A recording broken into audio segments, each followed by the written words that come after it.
É tipo assim, ó, você tem que apresentar o que você realmente acha que é o ponto central que vai cair no controle, sabe?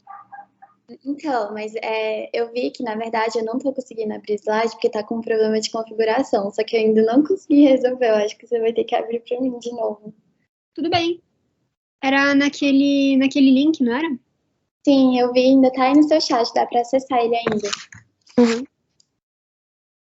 Então, 2 segundinhos aqui.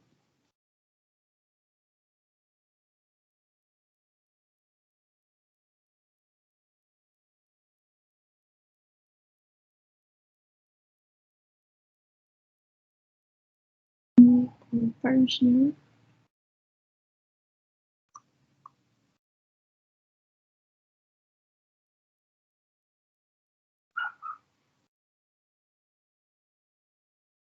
Pronto, acho que tá tudo certo, né? Tá sim. Sou eu que vou começar mesmo?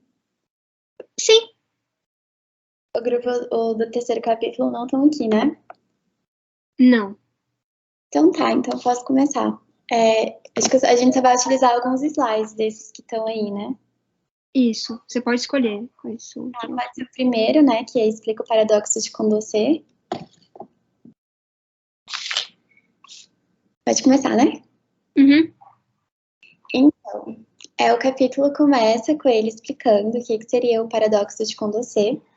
E é exatamente essa ideia de que os indivíduos, de forma que são racionais, que conseguem tomar decisões que atendam aos critérios de transitividade, né, de completude, que a gente consegue ordenar as nossas preferências, a gente consegue estabelecer uma ordem, e existe também uma lógica, né, uma consistência no interior das ordens que a gente estabeleceu. Então, por exemplo, no caso da transitividade, se a gente prefere A a B e B a C, então logo a gente prefere A a C. Só que o que ele fala? Que em decisões coletivas isso não acontece. O princípio da transitividade geralmente ele é violado. Então ele dá o exemplo aqui desse caso, que um grupo de 3 pessoas que tinham que escolher entre 3 alternativas preferiam de A a B, de B a C, só que ao invés de preferirem A a C, eles preferem C a A. Então é nesse sentido que ele fala que grupos, que pessoas racionais produzem decisões coletivas que não são racionais. Pode passar. Eu acho que agora a gente dá o exemplo que ele fala sobre a divisão do dinheiro. Pode passar de novo. Pode passar? Pode passar? Lá na divisão do dinheiro. Eu acho que isso aqui é importante também mencionar. O grupo, aquele grupo que a gente estava falando, eles tinham que decidir através da regra da maioria, né? Só que o que acontece? Quando o grupo é pequeno, são poucas alternativas e são poucas pessoas também, eles conseguem produzir um vencedor de Condorcet, né? Uma alternativa que realmente vence. Eles não ficam em um ciclo de Condorcet. Então, o método de regra da maioria, ele pode ser utilizado, ele produz um vencedor de Condorcet no caso de grupos que são pequenos e que tem que escolher entre poucas alternativas também. Mas quando os grupos começam a ficar muito grandes e as alternativas também começam a variar, começam a existir muito mais alternativas, não se consegue produzir um vencedor de Condorcet, e sim várias preferências cíclicas, né? Pode passar. Agora para a divisão do dinheiro.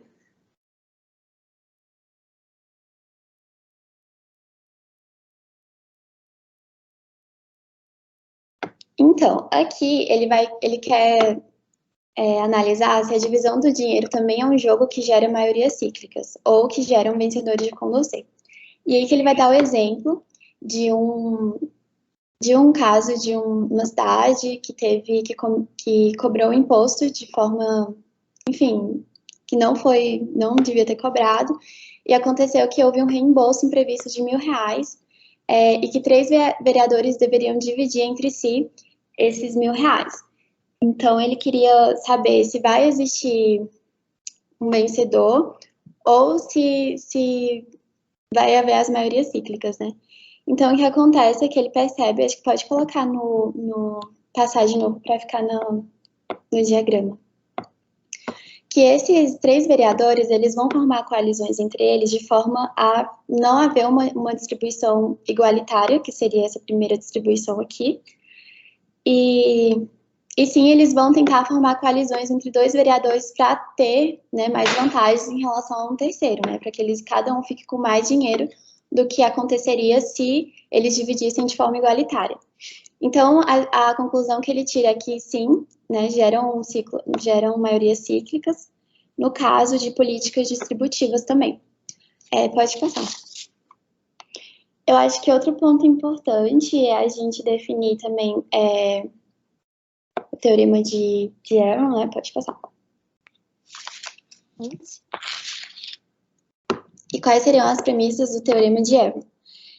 O primeiro é o domínio universal, que é a noção de que todas as preferências existentes, você tem noção de todas as preferências existentes, e todas elas são válidas, então a gente sabe de todas as preferências de todos os indivíduos.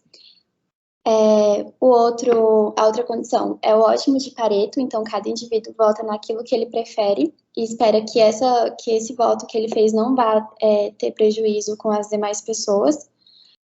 A terceira é a independência entre as opções. E a quarta é não haver um ditador. Aí, tanto o teorema de Arrow quanto o teorema de May, eles estão analisando como é que eles conseguem produzir decisões coletivas, né, de forma minimamente racional. O teorema de May, acho que você pode passar.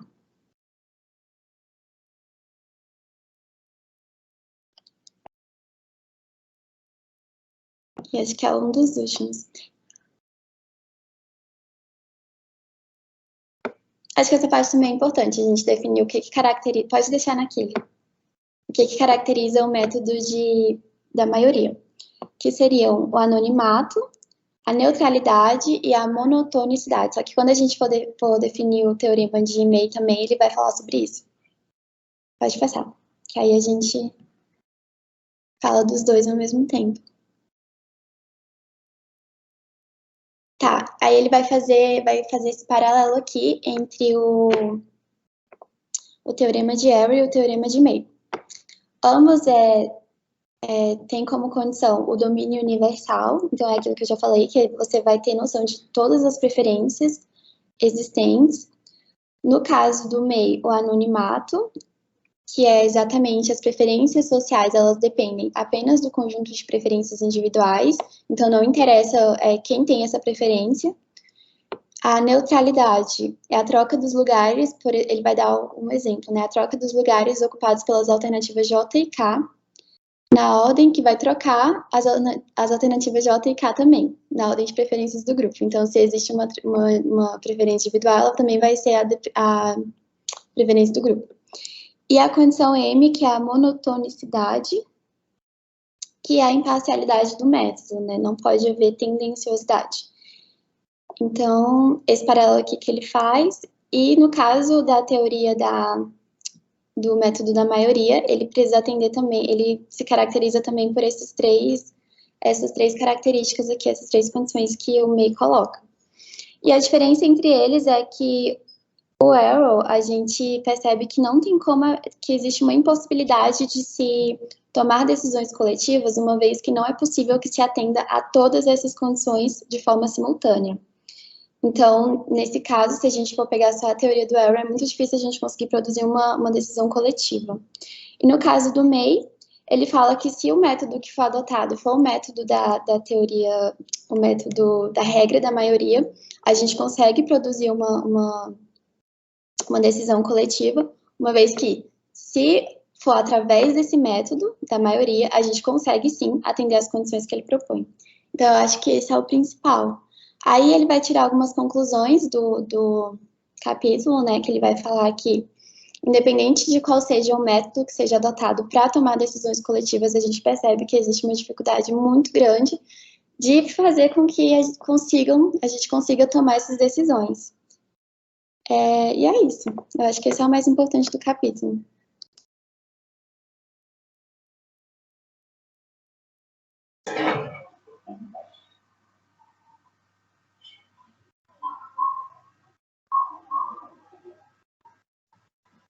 Tá.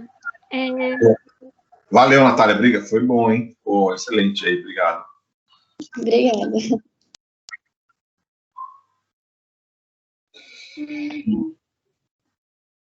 Eu tô um pouco confusa aqui com as coisas. Deixa eu ver aqui. O capítulo 3 é introdução e escolha coletiva, né?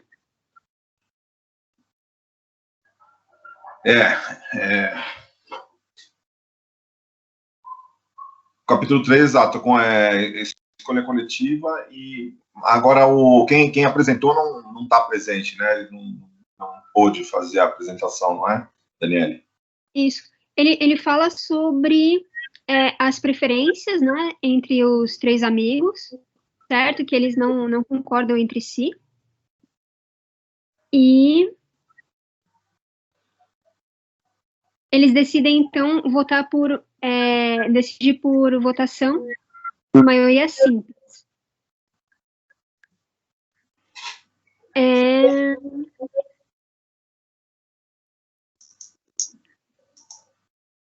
Mas como é que era, Fábio?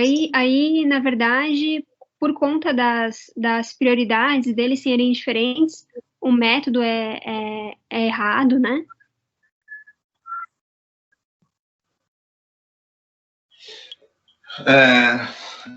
Olha, sinceramente, eu não estava muito preparado para fazer essa apresentação, entendeu? Eu acho que teria que ser a pessoa que deu a aula, mas basicamente, assim, a segunda parte trata também do paradoxo de Arrow e do teorema de May, entendeu?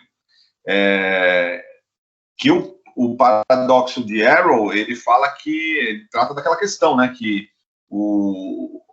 a análise, né, do jeito que é feita pelo Shepson, ela considera os indivíduos racionais, só que em determinadas situações, as decisões de grupo, mesmo feitas por indivíduos racionais, ela pode não ser racional, pode ser uma decisão que ela não é a melhor, né, do ponto de vista racional para todo mundo, que atenda as preferências para todo mundo. Então, isso ele provou, que é o teorema da impossibilidade de Arrow. E aí, tem uma relativização desse teorema, que é o teorema de May, que ele fala que você pode não atender todas as prioridades de todo mundo, mas você pode atender, por exemplo, a segunda prioridade. Se você fizer uma relativização na condição do Arrow, você consegue você consegue uma solução para o problema de escolha coletiva racional, entendeu? Agora, sinceramente, eu não estava preparado para fazer essa apresentação, né? Eu acho que quem apresentou foi... se tivessem avisado a gente antes, né, aí a gente teria colocado uma apresentação, né? Mas eu acho o seguinte, quem tiver em dúvida sobre essas questões, a gente colocou o vídeo da aula, porque assim, vai ter 48 horas para apresentar, para fazer o controle, né? Então, assim, o vídeo da aula, das duas aulas, já subiram, ou estão ali, né? Basta você fazer o download, ou então tem na nossa pasta, né, de vídeos, a gente já subiu os vídeos das duas aulas. Então, quem tiver em dúvida, basta ver a aula do professor lá de novo, que vai ter todas as explicações lá, entendeu? Porque realmente eu não estava preparado para fazer a apresentação desse tema hoje, né? Achei que o aluno que ia fazer, entendeu? Aí eu acho meio complicado a gente ficar fazendo a apresentação sem ter preparado, porque aí pode gerar problema para os alunos na hora de fazer o controle. Então, quem tiver em dúvida, assim, a apresentação da Natália está perfeita. Agora, sobre essa questão que Arrow e o May, é melhor assistir a aula, porque vai ter muito tempo para poder fazer o controle. Gabriel, você quer falar aí? Pode falar. Sim, Fábio. Então, só para colocar mesmo uma questão estrutural, que eu acho que é importante pôr também, porque esses dois capítulos, 3 e 4, eles são extremamente desproporcionais em questão de conteúdo. O 3, ele não tem praticamente nada, enquanto o 4, ele tem uma quantidade absurda de coisas. Então, muitas vezes a gente, né, enquanto estudante mesmo, a gente mistura e acaba se confundindo. Então, o 3 em si, ele diz muito pouco. Ele é uma introdução ao 4, na realidade. Então, você colocou muito bem, que você falou está perfeito em questão de conteúdo, mas é só para realmente a gente transmitir essa visão de que controle ele vai tentar abordar um meio termo, só que esse meio termo ele é naturalmente desproporcional, porque os capítulos são extremamente desproporcionais. São 2 capítulos que têm uma quantidade muito discrepante de informação. O 4 ele está praticamente contendo todo o conteúdo, enquanto o 3 ele é muito mais introdutório, né? Que é aquela parte, a base do terceiro capítulo, praticamente, do início até o fim dele, que são praticamente 5 páginas, é referente àquele exemplo dos 3 amigos que foram fazer, que escolher entre aqueles 3 eventos. Então, basicamente, ele só lança as bases mesmo para a teoria mais profunda que vem, como o Fábio mesmo disse, na apresentação da Natália, muito bem colocado. Então, acho que é bom a gente tentar compreender isso mesmo, porque o controle, ao mesmo tempo que ele vai tentar testar a leitura, ele vai focar nas partes que são relevantes para o conteúdo, né? Dentro da disciplina, né? Para a gente, para os graduandos aí que estão passando pela disciplina, todos nós, no caso. Mas, então, naturalmente, ele vai estar muito mais focado no 4, necessariamente, do que no 3. Isso não é um absurdo, isso eu não estou passando cola para ninguém, é porque o 3, de fato, tem muito menos conteúdo. Mas é só realmente para o pessoal em questão de estudo, em questão de percepção, se quiser fazer tiver algum contato com o livro no momento de fazer o controle, o 4, com certeza, ele vai tá mais próximo. Isso também um pouco, né, de desencargo, porque a gente não está tendo a apresentação do capítulo 3 aqui, mas eu acho que a apresentação da Natália realmente vai ajudar o suficiente todo mundo aí que for fazer o controle. Eu consegui aqui sintetizar a ideia do capítulo 3, é mais ou menos assim, tá? Vou falar bem por cima para não errar nada, porque falar alguma coisa errada é um pouco chato. Aí vocês procuram no texto né, as ideias correspondentes. É assim, ó. São 3 grupos de amigos, cada um tem suas preferências e sabem delas, certo? Só que quando eles vão tentar combinar essas preferências, na verdade, assim, depende muito do método de escolha que varia. Quer dizer, vamos por uma maioria simples, vamos escolher assim, você prefere o 2 e o 3, ou 2, 3 e 1, ou 3, entendeu? E aí a gente combina quais que são as preferências, assim, digamos, de verdade, entendeu? Contando com as segundas e terceiras opções. Então, na verdade, o que acontece é que quem escolhe o método de decisão é que está no comando das resultados que vão sair do processo de escolha. E aí entra no capítulo 4, né, que são sobre os processos de decisão diferentes. Pode falar, Geriel e Natália. Tá. Antes de passar para a Natália, que levantou a mão depois, eu vou meio que complementar. No capítulo 3, ele é meio que a introdução do 4, de fato, e a grande mudança é do ator sozinho, o indivíduo, para a decisão do grupo. Então, o foco do capítulo 3 é essa mudança. O que o indivíduo escolhia suas preferências para fazer a escolha, e agora passa para o grupo. Como é que o grupo vai fazer essa escolha? E aí que tem a decisão do grupo, que é o grande foco dos 2 capítulos. Como é que esse grupo vai fazer a escolha de tal, qualquer coisa que seja. Então, aí vem a pessoa que vai fazer a escolha, as coisas que vão ser, as preferências que vão ser disputadas, qual ganha de qual. Então, é esse o ponto do capítulo 3. Quais são as preferências e a disputa entre as preferências e como que o grupo vai fazer a escolha. Só que ele ainda é uma introdução ao 4, né? Ele não tem uma resposta muito clara, ele só dá uma introdução mesmo. Então, eu acho que as principais também do capítulo 3 é que ele fala, se os atores votam de forma honesta, mas eles veem que ele não vai ser possível com que a ordem de preferências, que é a preferida do indivíduo, seja a escolhida, então ele pode mudar, ele pode usar uma outra tática, que ele vai chamar de divulgação estratégica ou sofisticada de preferências, né? Que é tipo, eu não vou votar exatamente no que eu gostaria, no que seria a minha votação honesta.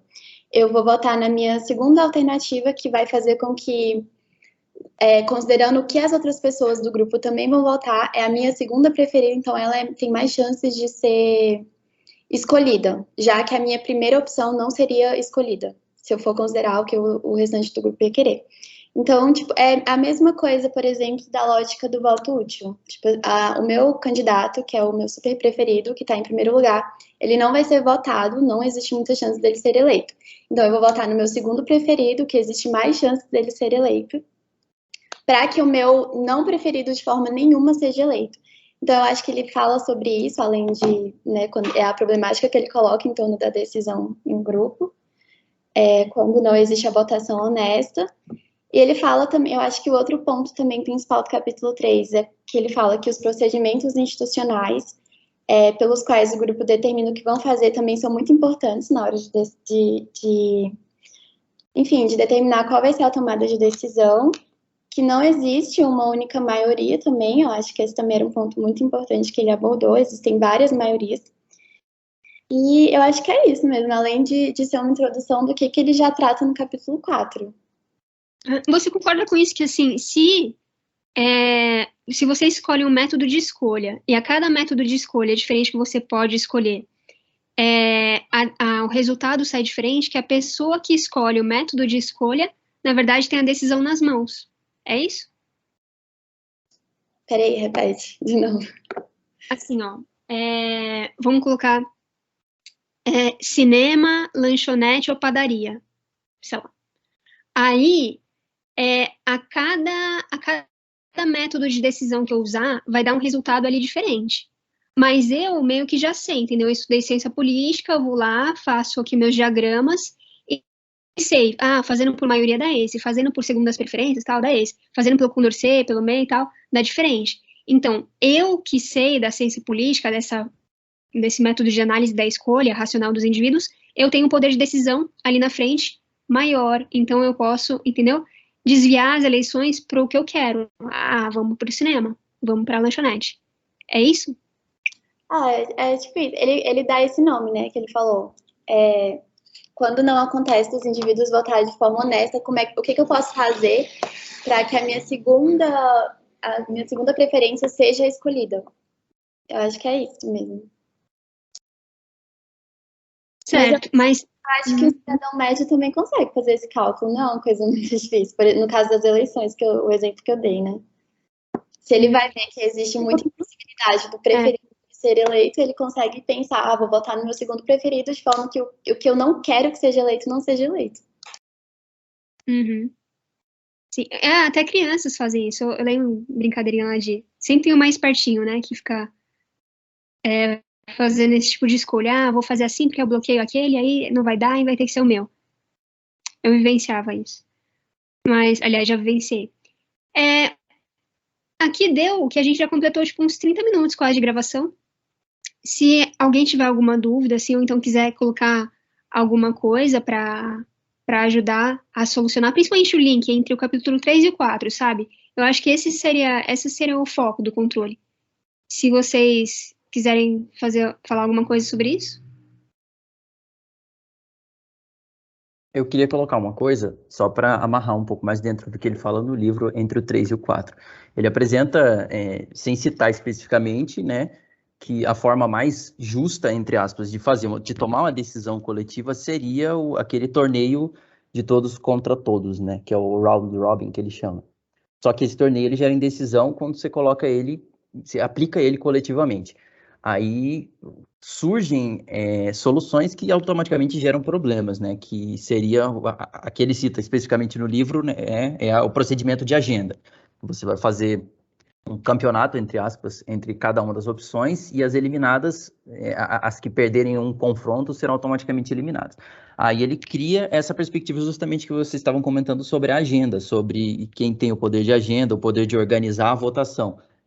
Então, acho que numa linha, vamos dizer assim, de uma forma extremamente simplificada, o capítulo 3 ele apresentaria o paradoxo da indecisão, e no segundo ele apresentaria uma solução que gera outros problemas e tentaria apresentar as teorias que tentam solucionar esse problema, né? Que entrariam o Harry e o May. Acho que só para dar uma elucidada melhor. Isso mesmo. Aí, como essas teorias já foram bem contempladas pela Natália, eu acho que se ninguém tiver mais nada a dizer, a gente pode encerrar a gravação e até a reunião.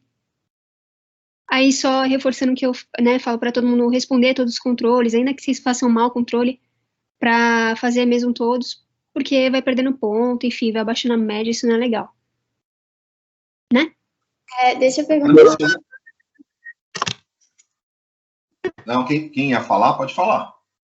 Não, é que eu fiz a apresentação do capítulo 4, né? Mas no caso, o controle é do capítulo 3 e 4, então eu vou ter que fazer a questão do capítulo 3 também? Não, você entra como dupla da dupla, né, que apresentou, então você, na verdade, não precisa responder questão nenhuma nesse. Você vai ficar na correção. Entendi, então. Obrigada. Não, eu só queria reforçar, porque assim, eu fiz análise do semestre passado, e eu lembro assim que o importante, principalmente na apresentação do professor,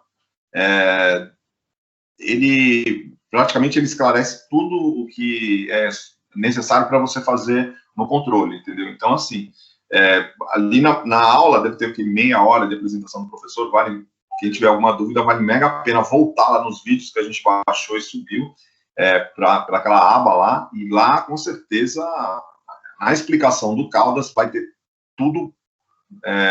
Inclusive, tem determinadas situações ali que ele fala, ó, eu quero que vocês guardem isso. Quando ele fala que guardem isso, que é uma coisa extremamente importante, normalmente ele pergunta no controle, entendeu? Então, acho que vale a pena, como vai ter muito tempo, vale a pena dar uma revisitada lá na aula, para quem tiver dúvida. Beleza? Mas é isso, só esse toque. Ele fala também, né? Então, quando ele fala, se vocês puderem tirar a volta desse slide, que é importante. Exatamente. Exatamente.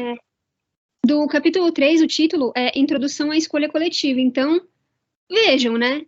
A pergunta está muito relacionada a isso. Qual que seria... Como que é feita a escolha coletiva? Então, quais são os problemas, quais são os dilemas da escolha coletiva? Mas são as duas perguntas, sim, do controle. Uma abre espaço para a outra, que acho que vocês já sabem, né? Que vai estar um pouco mais específica, como eu gosto de dizer.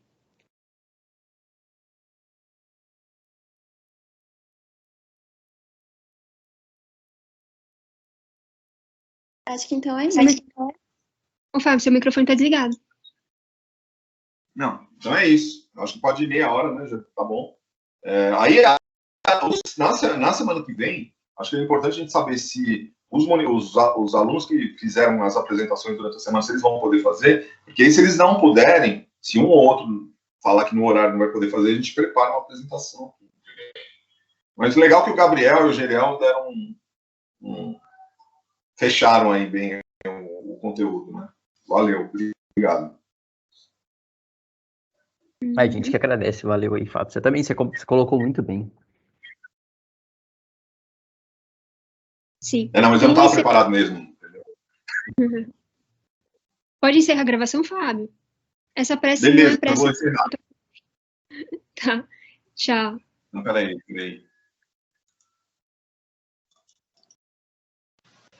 Ok? Sim. Estão vendo? Sim, professor. Maravilha. Então, vamos lá. Então, a escolha de grupo é a regra da maioria.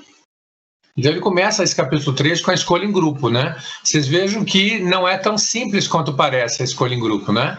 Dá a impressão que é simplesmente a ideia que a gente tem no Brasil, né? De que é simplesmente fazer uma votação, não é isso? Em geral, né? Mas, na verdade, é um pouquinho mais complexo. É claro que o que une o grupo, e esse é um ponto muito importante, é a questão da amizade. Então, a amizade, em princípio, ela está acima das preferências. Até aí, tudo bem. Então, você quer sair com um grupo, porque o grupo são seus amigos, tá certo? Só que, quando a intensidade das preferências começa a aparecer e quando há claramente uma diversidade de preferência, né, ou seja, não há a mesma linha de ação, as preferências ou interesses não são os mesmos, aí começa o problema. Porque se todo mundo tivesse de acordo, não teria problema nenhum. Vocês concordam? Então, ele vai falando justamente sobre isso, né? Então, uma possibilidade de você resolver esse dilema que já foi colocado aqui, né? É você pegar o dilema e tentar colocar as opções todas em votação, quer dizer, separar uma por uma, né? Colocar as opções em pares, né? Só que aí também vocês vejam que não resolveu nesse caso, né? Porque sempre tem uma situação que um ganha, né? Então houve uma vitória para A, uma para B e uma para C, né? Sempre de 2-1. Então nunca foi possível agradar todos. Basicamente a ideia é essa, né? E aí o que o autor diz? Vamos lá.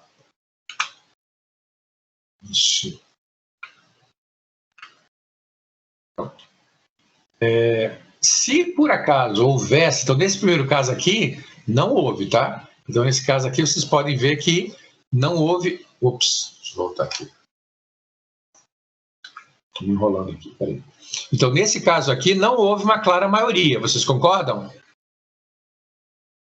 Sim ou não? Sim. Sim, tá? Então nesse caso aqui houve um empate.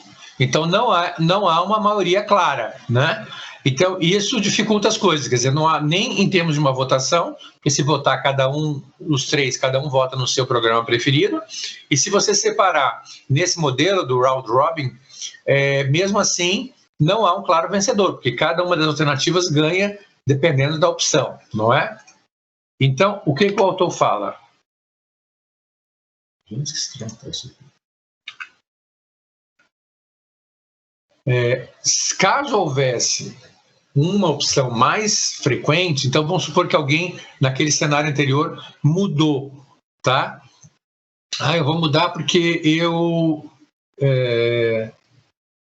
preferia a opção A, mas a ideia de ir para o jogo de beisebol, eu não quero nem pensar nisso, então eu vou preferir a opção B, né? Eu abro mão da minha opção A, ou da minha opção B, perdão, e vou optar pela opção A. E aí, nesse caso, aí sim a A passa a ser a vencedora, porque aí a A ganha em 2 cenários, né? Então, com isso, você muda o resultado. Então, veja, é possível até o último minuto você mudar o voto, como aconteceu naquele exemplo que eu dei do impeachment, né? Só que, o que aconteceu?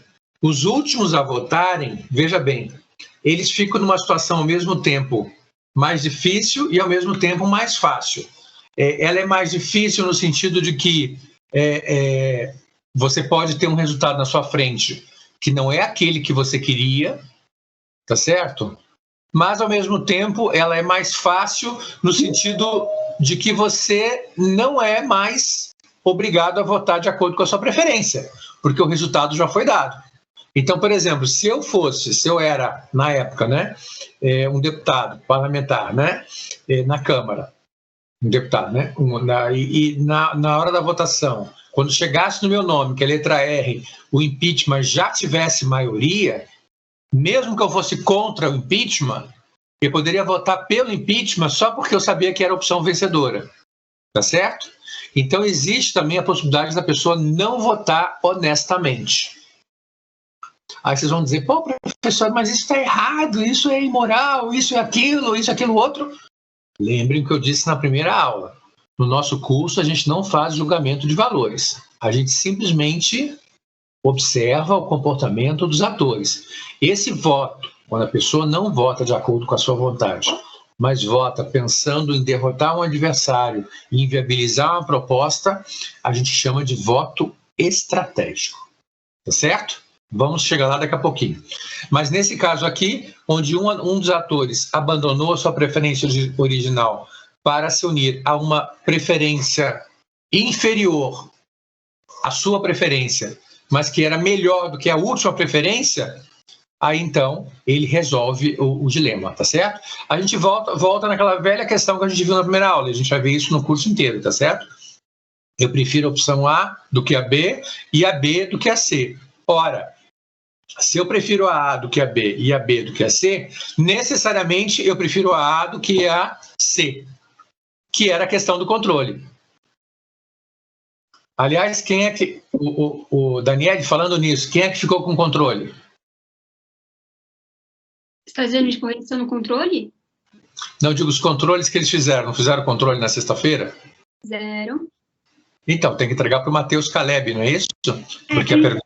com eles, Porque a pergunta caiu na parte dele, né? Então, qual era a resposta do controle? Esse controle era muito simples. O que caracteriza um indivíduo? Preferências e valores. Era a primeira questão. Segunda questão, quais são os elementos básicos da análise racional que a gente está vendo no nosso curso? A comparabilidade e a transitividade. Ou seja, se eu prefiro A a B, eu prefiro B a C. Se eu prefiro A a B e B a C, necessariamente eu prefiro A a C. Se eu romper esse princípio, aí impede que a gente faça a nossa análise. Ok? Estão todos de acordo? Eu tenho uma pergunta. Tem outros autores que falam sobre essa área de análise política. Eles falam a mesma coisa que esse autor? Não, veja bem, se a pessoa fala sobre análise política dentro dessa corrente de pensamento, que é a corrente hegemônica, né, que é a escolha racional, ele pode ter pequenas variações, mas em linhas gerais ele vai estar dentro dessa mesma matriz, né? Agora, tem pessoas que entendem análise política de uma outra forma. Nós até falamos disso, acho que na primeira aula. Tem gente que coloca elementos da economia, né, que o ator é um ator econômico e que a questão econômica é a preponderante, etc. Nós não seguimos essa linha. A nossa linha aqui é que o nosso ator ele é autônomo e a gente faz um pequeno destaque da área política em relação à área econômica. Então, a gente tem, os atores todos aqui têm autonomia para decidir até o último minuto. Tá certo? Vamos em frente. Também, mais uma coisa, o slide está todo preto, a gente não está vendo nada, faz um tempinho já. Agora veio. Não sabia. Tá. Então, gente, vamos lá. Esse capítulo, então, ele é pequenininho, ele vai até... Eu já passei aqui, eu entrei no 4, né? Então... Isso. Bom, isso aqui nós já falamos, então quando alguém muda de opinião, resolve. Se eu visse, nesse caso do exemplo de hoje, dessas 3 opções, né, que havia um impasse e que a minha opção não seria escolhida, como eu mencionei, eu posso abrir mão da minha opção principal e eu opto por uma intermediária para evitar que aquela opção que eu não quero de jeito nenhum seja a vencedora. Todos entendem isso? Isso também é uma forma de votação estratégica, ok? Então, por exemplo, isso vai acontecer nas eleições do ano que vem. A gente vai ter 3 candidatos, pelo menos, talvez mais, uns 3 principais. A gente vai ter o candidato A, o B e o C, né? No meu exemplo que eu dei na aula passada. Pode ser outro, mas enfim. Bolsonaro, Ciro e Lula. Tá certo? Então, se eu sou, por exemplo, se eu sou Ciro, vamos dizer, eu opto pelo Ciro, né? Mas no segundo turno dá Bolsonaro e Lula, e faz de conta, eu odeio o Bolsonaro, então é claro que eu vou votar no Lula para não permitir a vitória do Bolsonaro. Vocês estão entendendo? Então, tudo vai depender da intensidade da preferência de cada um. A mesma coisa ao contrário. Se eu sou Lula, mas vai que o Lula não vai para o segundo turno, fica entre o Bolsonaro e o Ciro. Aí o que eu falo? Bom, mas então entre os dois eu prefiro o Ciro do que o Bolsonaro. Entendeu? Então essa aqui é a questão de hoje. Qual é o ponto principal para a nossa aula de hoje? Não existe uma maioria, mas várias maiorias. Ou seja, dependendo de como você faz a votação, dependendo de como você interage, tudo isso afeta o resultado. Né? Nós vimos a questão do impeachment da presidente Dilma. Foi uma maneira que o Eduardo Cunha, na época, utilizou para tentar impor a sua vontade. É claro que já existia uma vontade, mas ele conseguiu que essa vontade fosse reforçada pela maneira da votação. Então, ele influenciou claramente, para não dizer manipulou, né, a forma de votação para se assegurar de um resultado. Tá? O grupo sempre possui mais de uma opção. Isso aí é básico, porque senão você não tem sentido. Então, você está fazendo uma escolha. Daí a importância da escolha ser uma escolha, como eu mencionei na primeira aula, equilibrada e comparável. Vamos comparar coisas próximas, né? Não vamos fazer uma comparação absurda. Professor Caldas, o que o senhor prefere, com devido respeito, né? Passar o fim de semana em Goiânia ou em Paris, né? Quer dizer, é uma coisa que não é uma escolha que não tem cabimento, tá certo? Assim, uma opção, são 2 opções que não são equilibradas, né? Agora, se você falar, o que o senhor prefere? Ir para Campos do Jordão, passar um feriado em Campos do Jordão, em São Paulo, ou prefere passar um feriado prolongado em Gramado, Canela e Gramado, no Rio Grande do Sul? São opções comparáveis. Vocês concordam comigo? Vocês estão visualizando o que eu quero dizer? Sim, aham. Sim. Embora não é que as outras opções também não apareçam. Você pode ter um casal em que a moça diga, eu prefiro ir para a praia, e o rapaz diga, eu prefiro um lugar frio, já tem uma briga, tá certo? Porque um deles vai preferir um programa quente, né, praia, calor, e o outro prefere programa frio, inverno, ficar tomando chocolate quente. Então, eles têm que chegar a um acordo. Então, pode ser que eles falem, bom, esse ano a gente vai para um lugar quente, ano que vem a gente vai para um lugar frio. Pode ser um acordo. Eu sei de vários casais namorados que já me falaram de eu encontrar no cinema, né? Aí fala, pô, Fulano, não sabia que você gostava desse filme. Aí o rapaz me respondia, eu não gosto, mas esse é o filme preferido da minha namorada. Aí eu falei, e como é que vocês chegaram a essa escolha? Ele falou assim, eu achei interessante, eu escolho um filme e a gente vai ver, e depois ela escolhe o filme e a gente vai ver. Então a gente sempre alterna. Então com isso, eles estão sempre maximizando as preferências, porque ambos sabem que ambas as preferências vão ser contempladas. Vocês estão entendendo? Ok? Então vamos em frente. Mas o mais importante aqui é isso que eu falei. Não existe apenas uma maioria. Não é só uma questão, vou fazer a votação. Isso aí é quem não estudou ciência política, tá certo? Quem estudou ciência política sabe. Mas espera aí. Primeiro, o que está em jogo? Segundo, quais são as opções que eu tenho? Terceiro, eu posso mudar as opções durante a negociação, durante a votação, entendeu? Então, isso acontece muitas vezes, né? Bom, aí depois ele fala dos tipos de votação. Bom, então, onde é que o Shepsler quer chegar com tudo isso que a gente está vendo hoje, né? As preferências de grupo, elas não são tão evidentes quanto elas pareciam, tá certo? Ou seja, as preferências podem variar em função das opções, né? Se são muitas opções, você tem que ordenar as preferências.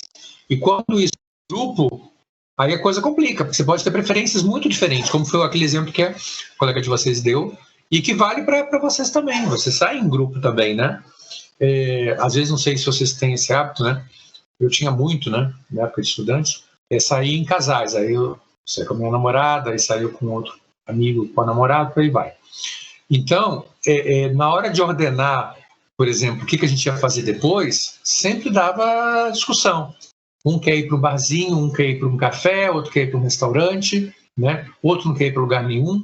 Então, sempre dava essas discussões, né?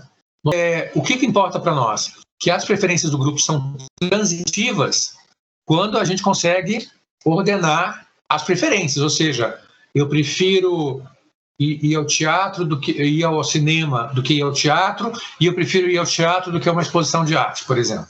Enquanto houver preferências, a gente tem que saber colocá-las e ordená-las, colocá-las em ordem de importância, né?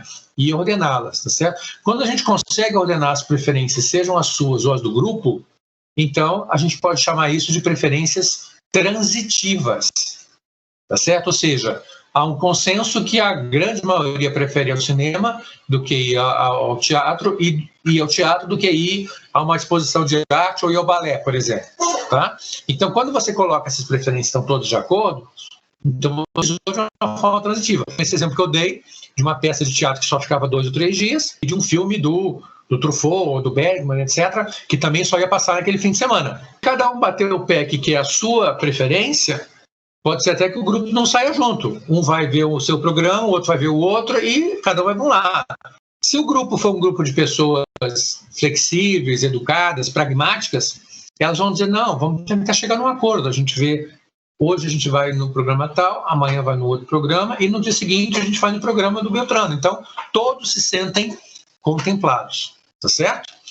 Então, no entanto, no exemplo que a gente viu inicial, no exemplo americano, na primeira rodada não houve uma clara maioria, porque cada um dos atores, dos 3 atores, tinha uma votação diferente quando você fazia a votação ou de todos ou aos pares, né, no round robin, né? Então, em ambos os casos, não ficou claro qual era a preferência da primeira situação. Então, quando isso acontece, não fica claro a preferência real, a gente chama isso de preferência intransitiva, tá? Porque não ficou claro qual daqueles 3 programas era o preferido do grupo, né? Em cada caso, você tinha 2 apoiadores, mas em nenhum caso você teve mais apoiadores, tá certo? O que a gente pode concluir, então, da aula de hoje? A grande conclusão. fato das preferências, está faltando um S, dos indivíduos serem completas e transitivas, também não quer dizer que as preferências do grupo serão. Ou seja, eu tenho para mim, claro, que eu prefiro cinema ao teatro, mas eu posso encontrar alguém que prefira teatro ao cinema, eu posso encontrar alguém que prefira balé, eu posso encontrar alguém que prefira ir uma exposição de arte, posso encontrar alguém que diga, não, eu não gosto nada disso, para mim, só tomar chopp já tá bom, ir para um barzinho. E aí, como é que você ordena essa preferência do grupo, né? Então, o fato de que você tenha a sua preferência como indivíduo não quer dizer, Clara, não quer dizer que o grupo terá, entenderam? Então, a dificuldade numa vida em sociedade é justamente ordenar as preferências dos grupos de uma maneira racional e transitiva. Às vezes ela pode parecer, né, que é racional, mas na verdade ela é intransitiva. Aí gera um problema também. O autor cita essa frase, eu trouxe para vocês porque eu achei genial, e ela é um resumo também da aula de hoje, né, que o Brian Barry saiu com essa máxima aí. A frase é muito simples, é rational man, irrational society. Quer dizer, o indivíduo ele é racional, enquanto indivíduo, mas quando ele se une a outras pessoas, aí gera uma irracionalidade, porque cada um quer fazer uma coisa, e cada um tem direito a fazer a coisa que quer, mas reúne todas essas preferências. Entendeu? Então isso gera um problema de agregação. Como é que se agrega todo mundo, cada um querendo ir para um lado? Esse vai ser o tema da nossa aula que vem.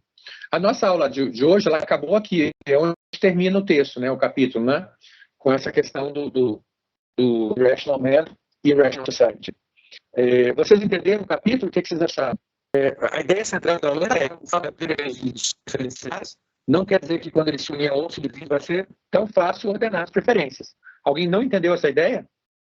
O capítulo de hoje não deixa de ser também uma introdução às escolhas, né? A gente vai continuar com as escolhas na aula que vem.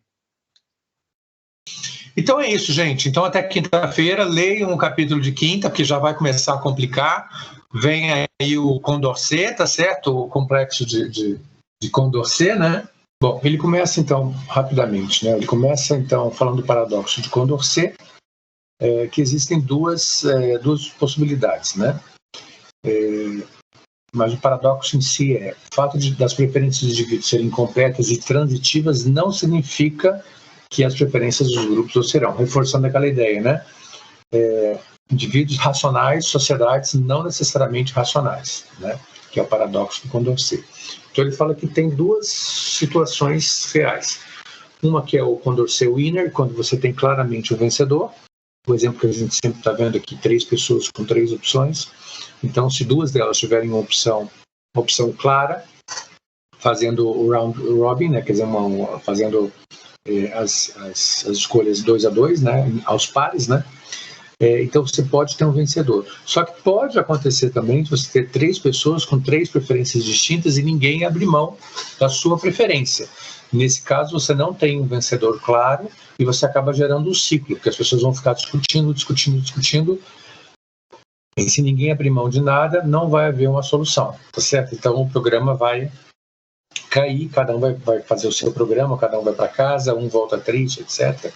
Então, aqui supõe que é necessário que alguém faça alguma concessão para não cair no ciclo de Condorcet, que é a não solução, tá certo? Ninguém ganha. Então, o que ele fala? Qual é a teoria dele? Quanto maior o grupo e maior o número de alternativas, maior a probabilidade de se tornar um ciclo de Condorcet, ou seja, ninguém ganha, ao invés de um Condorcet winner, né, que há claramente um vencedor, né? Aí o que ele fala? Não basta você declarar um método de maioria simples, porque para Condorcet, ele não atende às preferências do grupo. Olha que interessante isso, gente, na eleição americana. Você não tem uma maioria simples, concordam? Não é eleito o presidente que teve mais votos. Veja o caso do próprio Trump em 2016.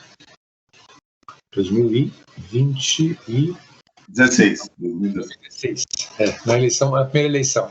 Ele não teve maioria dos votos, que seria uma eleição simples, né? Mas ele teve uma maioria dos delegados. Ali já seria um sistema indireto, não é? Então ele fala que só a maioria simples não é suficiente para atender o grupo. Quais são as premissas para ele? Para qualquer tamanho de grupo, quaisquer ordens de preferência têm a mesma unidade que as demais. A escolha de cada indivíduo é independente da preferência dos demais. Essas sempre são as premissas do Condorcet.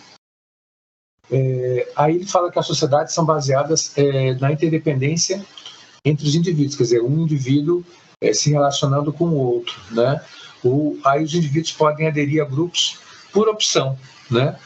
Cada um pode ir ao cinema ou à ópera sozinho, porque ele gosta de cinema, ou gosta de ópera, ou gosta de teatro, etc. Mas eles preferem, às vezes, ir com outras pessoas, com outros membros do grupo. Aí, obviamente, eles têm que procurar pessoas que tenham as mesmas preferências, para não dar esse problema dos amigos se reunirem e ficarem discutindo sobre para onde querem ir, né, e não chegarem a um acordo. Então, é claro que quanto maior for a sintonia, né, e a convergência de preferência no grupo, mais fácil vai ser encontrar uma solução. Uma outra maneira de você chegar à mesma solução também para evitar o problema do ciclo de Condorcet, aí aqui entre nós, né, assim, estou falando assim, abrindo um parênteses aqui, né, que muita gente faz, é marcar o programa antes e chamar as pessoas. Eu estou indo na apresentação do YouTube, faz de conta, né, dia tal, 25 de janeiro, em São Paulo. Aconteceu já comigo, né. Quem quiser ir, nos avise, que a gente vai comprar ingressos também. Então, o programa já é dado. Aí a pessoa pode escolher aderir ao grupo ou não, mas aí já é uma outra situação, certo? Aí fala a questão da sobra nos orçamentos, e o Conselho tem 3 membros, né, que representam distritos diferentes, como a colega de vocês já apresentou. Como dividir? No mundo ideal, na cidade de Santo Agostinho, haveria a distribuição justa. 1/3, 1/3, 1/3, né? Então, em princípio, entre aspas, todos ficariam felizes. No mundo real, não é assim que acontece, né? Há uma briga pelo orçamento, e pode haver um caso de união, né? de um cartel, né? De 2 dos atores, vamos supor, na nossa realidade, né? Estados e União se unirem contra os municípios. Aí o Estado e a União ganham mais do que 1/3, e os municípios ficam com, não chega a ser 0, né, mas fica com quase 0, alguma coisa entre 5%, talvez, de arrecadação. Estou falando de arrecadação, não estou falando de transferência, tá certo? Então vejam a dificuldade. Então, em geral, gente, não é uma lei, mas em geral, questões econômicas, questões de orçamento, questão de disputa por recursos, são jogos de soma zero, ou seja, alguém ganha e alguém perde. Então é muito difícil chegar a uma solução equilibrada, como a gente está vendo agora na questão da reforma tributária. O exemplo que eu dei, né, União, Estados e Municípios, ilustra perfeitamente esse ponto desse exemplo do divide the dollars, né, que você vai ter uma briga entre a União e Estados e Municípios, e a União claramente vai querer assumir ou reter, talvez, a maior parte do orçamento, né? Bom, o Teorema de Eron, eu vou começar pelas condições, para depois voltar às conclusões dele, porque as conclusões dele são muito interessantes e muito polêmicas, né? Mas vamos começar pelas condições, que depois eu chego nas conclusões. O Eron propôs que deveria haver 4 condições para resolver problema de agregação de qualquer grupo. Então ele diz o seguinte: se essas 4 condições forem atendidas, certamente haverá uma solução. Então ele chamou das 4 condições, o PID, né? Domínio universal, então tem que ficar claro todas as opções existentes, né? Ótimo de Pareto, quer dizer, você tem uma solução que é preferível à outra, e seria essa então a solução, a preferência da sociedade. Independência, né? Significa que os indivíduos podem mudar, né, as suas preferências, e que mudanças de preferências sobre alternativas relevantes, isto é, aquelas que estão fora do conjunto, não devem ter impacto na preferência da sociedade, né? Então só considerar as alternativas existentes e reais, né? Se fulano for candidato a presidente, mas eu não sei se ele é. Essas alternativas, elas são irrelevantes. Então isso não deve exercer influência sobre a sociedade. E a condição D é que nenhuma delas deve ser imposta, ou seja, não pode haver um participante que tenha mais poderes do que os outros, o chamado ditador benigno, né? O ditador que age em função do bem coletivo, né? Então ele fala, não pode haver essa figura do ditador, né? Ou seja, um indivíduo que é mais influente que os demais. E aí qual é a conclusão dele, que é interessante? As condições nunca vão ser atendidas. O postulado de Arrow é que nenhum método de agregar preferência coerente atende a todas as condições mínimas que ele mesmo propôs, certo?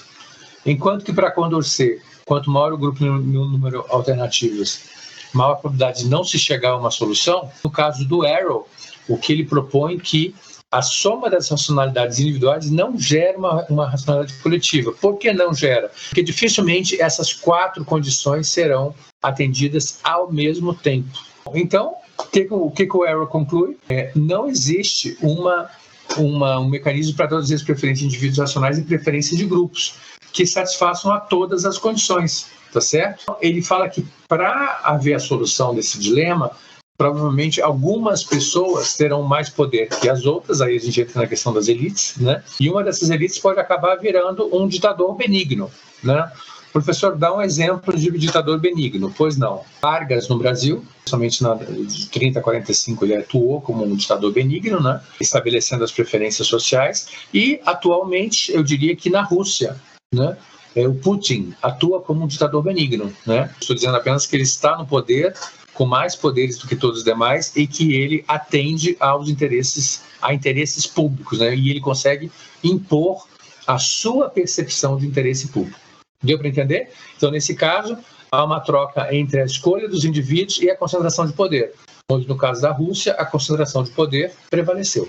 Aí nós chegamos ao método da maioria, né, da regra da maioria, e aí nós temos, aqui está, se puderem tirar foto dessas condições, eu agradeço. Então, as condições adicionais para a regra seria o anonimato, quer dizer, não importa quem está votando, não é? Então, tem que haver um equilíbrio entre as pessoas, né? Seria o voto universal e secreto, né? Quer dizer, então não importa quem votou em quem. Neutralidade, ou seja, existe um equilíbrio e uma transitividade entre as opções para que as pessoas possam mudar de opções, né? E elas sejam razoavelmente equivalentes, que a gente sempre fala, né? E por último, a monotonicidade, que seria o método imparcial, ou seja, você tem um certo também equilíbrio na forma como está sendo escolhida. O método é um método não tendencioso. Muito bem, essas são as condições da regra da maioria. Mas basicamente o que ele faz aqui é comparar as condições do Arrow com as condições do May, né? Então, essas condições, elas são muito parecidas, na verdade, né? Ambos trabalham com a ideia de domínio universal, ou seja, você tem uma noção de todas as preferências existentes, todas elas, em princípio, são válidas. No Arrow, você tem o ótimo de Pareto, quer dizer, você sempre vota naquilo que é preferível, no que você prefere, e espera-se que a escolha dessa opção, né, não gere nenhum prejuízo aos demais. O conceito também da independência entre as opções, nós já vimos isso. E temos a condição de não ter um ditador, né? No meio, então, nós temos a questão do domínio universal, né? A questão do anonimato e a questão da neutralidade. E o último é justamente monotonicidade, que nós já vimos, né, que é relacionado ao método, né? E não tendenciosidade. Bom, onde é que o May quer chegar com tudo isso? O May diz o seguinte: um método de agregação de preferências sobre um par de alternativas só vai satisfazer as condições que ele propôs, que são diferentes das do Arrow, se for um método majoritário. Ou seja, um método de maioria simples. Tá certo? Então, ele é defensor. Ou seja, você pode perguntar para mim, qual é a grande diferença, então, do May para o Arrow? Ora, o Arrow gera justamente a teoria da impossibilidade, que é o paradoxo de Arrow, que é impossível atender a todas as condições, portanto não é possível fazer escolhas, né, por um grupo, né, uma maioria. Já o May diz o contrário. Se for adotado um método majoritário, é possível sim atender às condições que ele propôs, o May, que são, cá para nós aqui, são essencialmente baseadas no Arrow, mas ele encontra uma solução. Qual é a solução que o May encontra para o paradoxo de Arrow? Eu diria com adaptações, né? Porque ele não é igual. Ele é equivalente, mas não chega a ser igual. É a adoção do método majoritário. E, de fato, se você pensar tanto no modelo americano, quanto no modelo brasileiro, quanto no modelo francês, de escolha do presidente da República, e também, se vocês quiserem, até o argentino, de certa forma. Como é que funciona? Todos eles têm algo em comum. Todos eles escolhem pela maioria, tá certo? Até aí é um ponto comum, é um método majoritário. Só que a maneira que esse mesmo método majoritário funciona em cada um desses países é diferente. Então, por exemplo, no caso dos Estados Unidos, a maioria não é a maioria da população, é a maioria do colégio eleitoral, tá certo? Então, é interessante que a eleição dos Estados Unidos tem 2 turnos, de certa forma. Um é a escolha do candidato, que acaba se transformando na escolha do delegado, e o delegado acaba escolhendo, então, o presidente de acordo com a sua tendência partidária. Muito bem. No caso da França, assim como no caso brasileiro e no caso argentino, você tem a eleição em 2 turnos. Em vários outros países da América Latina, só estou citando os mais conhecidos para nós, né? Então, no caso da França, como é que funciona? Você tem os candidatos todos que podem se apresentar, que têm que ser indicados por um partido ou podem ser indicados por um movimento político ou social. Ele precisa do número mínimo de assinaturas entre parlamentares, prefeitos, vereadores, e se ele conseguisse, então, 1.000 assinaturas, vamos dizer, faz de conta, entre membros da classe política, o indivíduo poderia ser candidato, né? Uma vez você é candidato, aí você tem todas aquelas opções que são apresentadas aos eleitores. Podem ser 4 candidatos, 5, 6, 7, 8, 10, 12, não importa. Desses 12, os eleitores vão escolher 2. Então vejam que interessante, que é tanto o método francês quanto o brasileiro, com a diferença que o brasileiro não permite esses movimentos, né? Você tem que já estar afiliado ao partido antes. Atenção é o seguinte, que ao você fazer um segundo turno, você obriga toda a população a se manifestar sobre 2 candidatos, que são os 2 mais votados. Então, é uma forma também de você colocar o método majoritário do MEI em funcionamento. Vocês concordam? Porque se você deixasse os 10 candidatos, seria uma confusão, seria uma loucura. Nossa, são 10 candidatos e agora? Coloca uma votação e seleciona os 2 primeiros e repete a votação num segundo turno apenas com esses 2 mais votados, você cria uma maioria. E aí você resolve o problema desses teoremas aqui. E aí, claro, evidentemente, se aproxima do teorema de May. Todos concordam? E diretamente para as conclusões. Nenhum método ou procedimento ou arranjo institucional que seja justo, no modo mais minimalista possível, é capaz de produzir um caminho para a coerência do grupo a partir da coerência individual. Então, isso aqui é muito importante. Ou seja, a racionalidade do indivíduo não gera uma racionalidade do grupo, tá certo? Então, o grupo não é... Isso que é importante para nós. O grupo não é coerente, porque o grupo ele é formado por indivíduos. Cada um deles tem a sua preferência. Então, é justamente esse o desafio. Dificilmente você vai ter um grupo completamente homogêneo. Então, dentro desse grupo, você vai ter que adotar um método de escolha, que é o que nos interessa aqui nessa aula de hoje, na aula passada, né? Que é o método de seleção, né? de escolhas de grupos, né? Para que se descubra qual é o candidato preferido ou o mais tolerado, se não for o preferido, né? Se não for a primeira opção, que seja a segunda. E aí que entra o método do single pick, né? De Black, né? Que ele justamente defende que seria... Não sei se vocês lembram de probabilidade estatística. O que o Black propõe é mais ou menos como se fosse a moda, tá certo? Quer dizer, aquela preferência mais repetida, né? Pode até não ser a majoritária, mas ela é o ponto máximo de convergência do grupo, né? No caso do SEN, que também aí é mais complicado, ainda mais complexo, por isso que eu nem quero entrar aqui, você tem restrições de valores, você coloca valores no grupo, né? E o grupo fala o que ele quer em termos de preferência de valores.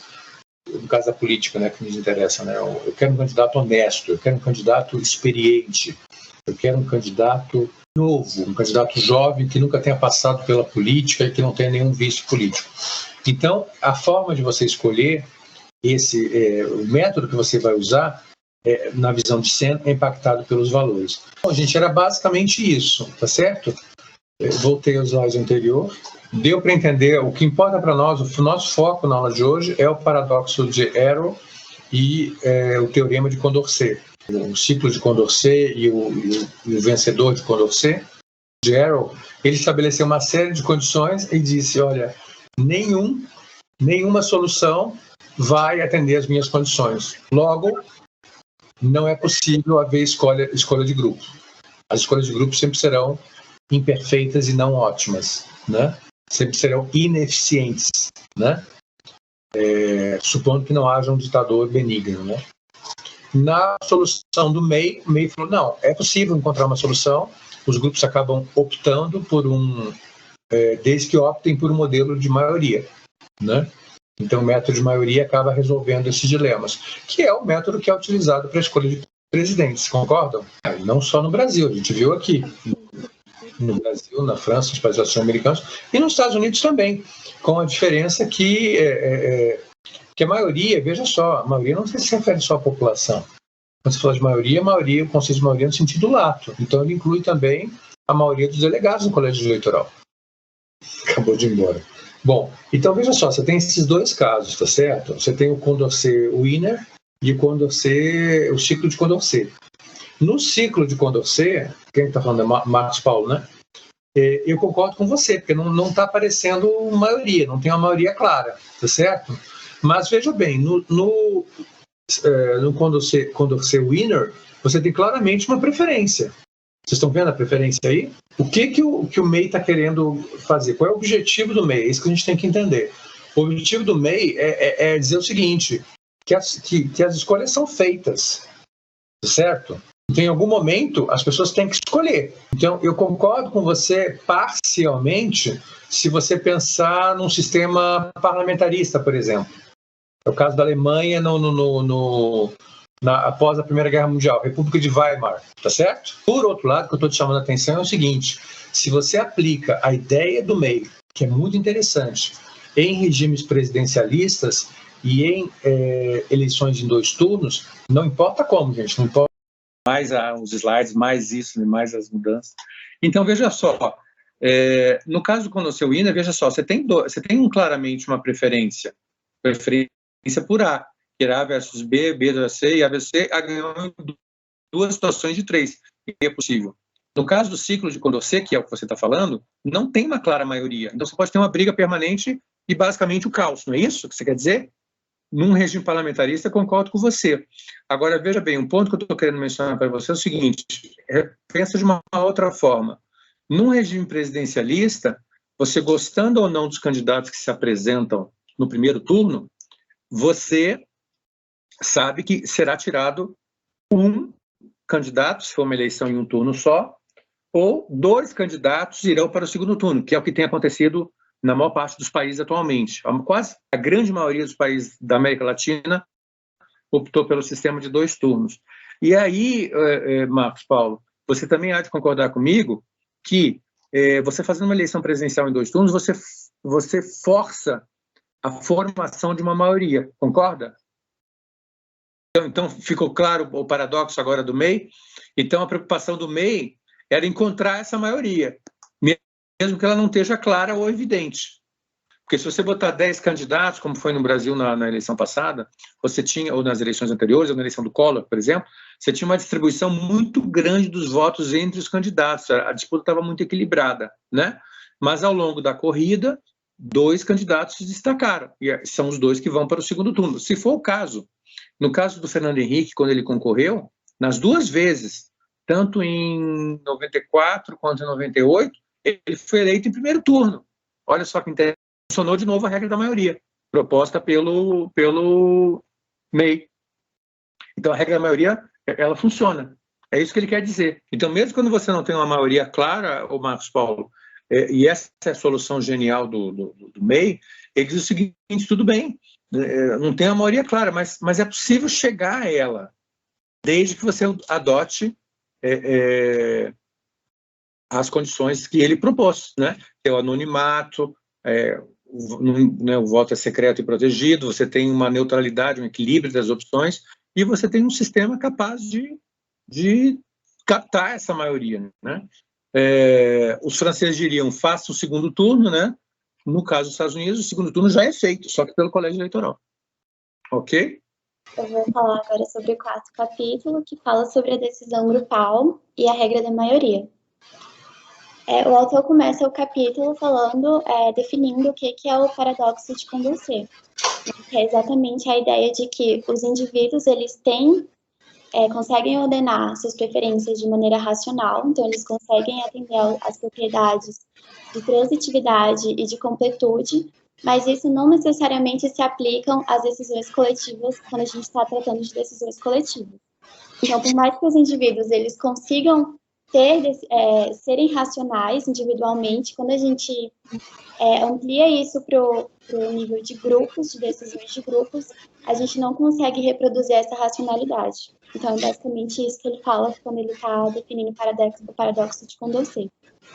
Se me permite só um rápido à parte, Natália, foi o final da aula passada, Rational Man e Rational Society, né? Então, indivíduos racionais, né? O ser humano individualmente ele é racional, mas quando chega uma decisão do grupo, a decisão do grupo pode não ser a melhor, né?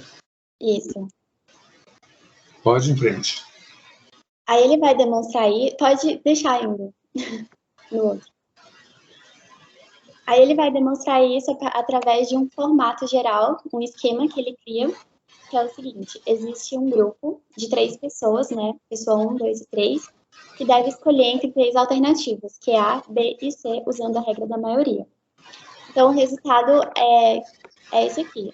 O grupo prefere A a B, o grupo prefere B a C, só que ao invés de preferir A a C, o grupo prefere C a A. E é isso que ele vai falar que não é racional, porque na verdade o grupo ele não está atendendo ao critério de transitividade, porque pela lógica da transitividade o grupo teria que preferir A a C. Né? Lógico. E é por isso que ele vai falar que é o primeiro indício de que não existe racionalidade nas decisões de grupo. Pode pensar.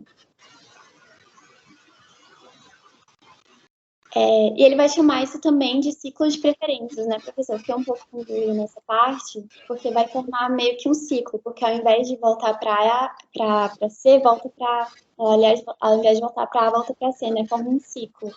É isso que ele vai chamar de ciclo de preferências, né? Que é o que viola a propriedade da transitividade, né? Nossa, que loucura, hein? Então, só faltou, se me permite só, Natália, só acrescentar um pontinho. Se um desses, não, no anterior, se um dos atores, né, tivesse